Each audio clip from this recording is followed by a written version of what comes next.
విజయవాడ మెట్ల బజార్ 21 డివిజన్లో ఎన్నికల ప్రచార కార్యక్రమంలో దేవినేని అవినాష్ మాట్లాడుతూ పాల్గొన్న తూర్పు నియోజకవర్గ ఎమ్మెల్యే అభ్యర్థి దేవినేని అవినాష్ కార్పొరేటర్లు వైసీపీ నాయకులు అభిమానులు డివిజన్లోని ప్రతి గడపలో జగన్ ప్రభుత్వానికి బ్రహ్మరథం పడుతున్నారు. వైఎస్ఆర్సీపీ ఓటు వేయడానికి సిద్ధమని మహిళలు చెబుతున్నారు. పెన్షన్ కోసం వృద్ధుల ఇబ్బందులకు చంద్రబాబు కారణం కాదా? టీడీపీ నేతల ఫిర్యాదు వల్లనే నేను వృద్ధులను ఇబ్బందులు ఈనాడును అడ్డుపెట్టుకుని జగన్ ప్రభుత్వంపై అసత్య ప్రచారం చేయడం టీడీపీ నేతల లక్ష్యమంటూ పేర్కొన్నారు. నియోజకవర్గం లోపలికి వస్తుంటే గద్దె రామ్మోహన్ని ఛేదరించుకుంది. 10 సంవత్సరాలు ఎమ్మెల్యేగా అవకాశం ఇచ్చామే, మా ప్రాంతంలో ఒక్కసారిగా తిరగలేదు, ఒక్కసారిగా పర్యటించలేదు, ఎటువంటి అభివృద్ధి కార్యక్రమాలు చేయలేదు, ఏమీ కూడా చేయలేదు. మళ్ళీ ఈరోజు ఏ మొహం పెట్టుకుని గద్దె రామ్మోహన్ ఓట్ల కోసం వస్తున్నారని చెప్పని ఛేదరించుకుంటుంది. అందుకే ఆయన తిరగట్లా. మీరు గమనించండి, గద్దె రామ్మోహన్ సరిగ్గా తిరగట్లా. వాళ్ళ కుటుంబ సభ్యులనో లేకపోతే వాళ్ళ పార్టీ వాళ్ళు వస్తున్నారు, కానీ గద్దె రామ్మోహన్ రావట్లా. ఎందుకంటే ఎక్కడ గద్దె రామ్మోహన్ వస్తే ప్రజానికం తిరగబడి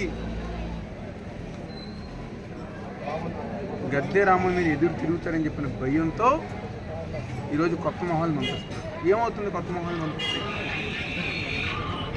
గద్దె రామ్మోహన్ చేయని కార్యక్రమం చేసినట్టుగా ఉంటాయి.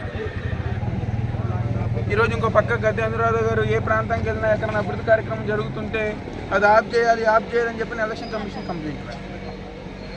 మన గొంతుల్లో కంప్లైంట్ పెట్టారు. ఆ రోడ్డు వరకు ఆఫ్ చేయించారు. ఎందుకు ప్రజానికం మీద కక్ష సాధింపు? ఏం తప్పు? ఎందుకు ప్రజానికం ఏం తప్పు చేశారు? మీ భర్త గారికి 10 సంవత్సరాలు ఎమ్మెల్యేగా అవకాశం ఇచ్చారు కదా, ఈసారి ఓడిపోతున్నారని చెప్పని కక్ష సాధింపు. లేకపోతే మీ బంధువులు, మీ మరిది గారు అయిన గద్దె రమేష్ గారికి కాంట్రాక్టుల కోసం, ఎందుకంటే గత 5 సంవత్సరాల తెలుగుదేశం పార్టీ హయాంలో గద్దె రామ్మోహన్ తమ్ముడైన గద్దె రమేష్కి మంచి చేకూరాలని చెప్పని ప్రతి కాలనీ దగ్గర కాంట్రిబ్యూషన్ తీసుకున్నారు. ప్రతి కాంట్రాక్ట్ గారు గద్దె రమేష్ కన్సైకిల్లోనే జరిగింది. రోడ్డు, డ్రైనేజు, పార్కు ఏది చేయాలన్నా గద్దె రమేషే కాంట్రాక్టర్. కానీ తీసుకోండి, ఆ డబ్బులతో గద్దె రామ్మోహన్ కాల్మని నరిపింది వాస్తవం కాదా? ఆ డబ్బులతో గద్దె రామ్మోహన్ పేకాట ఆడిన మాట వాస్తవం కాదా?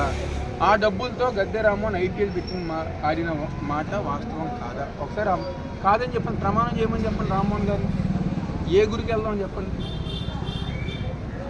ఏ గురికైనా నేను వస్తా, గద్దె రామ్మోహన్ గారు కాల్మనీ చేస్తారు, బెట్టింగ్లు ఆడతారు, పేకాట ఆడతారని చెప్పండి. గద్దె రామ్మోహన్ కాదని చెప్పండి త్వరగా ప్రమాణం చేయమని చెప్పండి. ఇంకో పక్కేమో నీ మనుషులు కాల్మనీ సెక్రటరీగా అమ్మాయిలను ఇబ్బంది పెట్టి, ఈ పక్కన మనుషులు మొన్న మధ్య గారు ఒక మహిళను ఇబ్బంది పెట్టారు.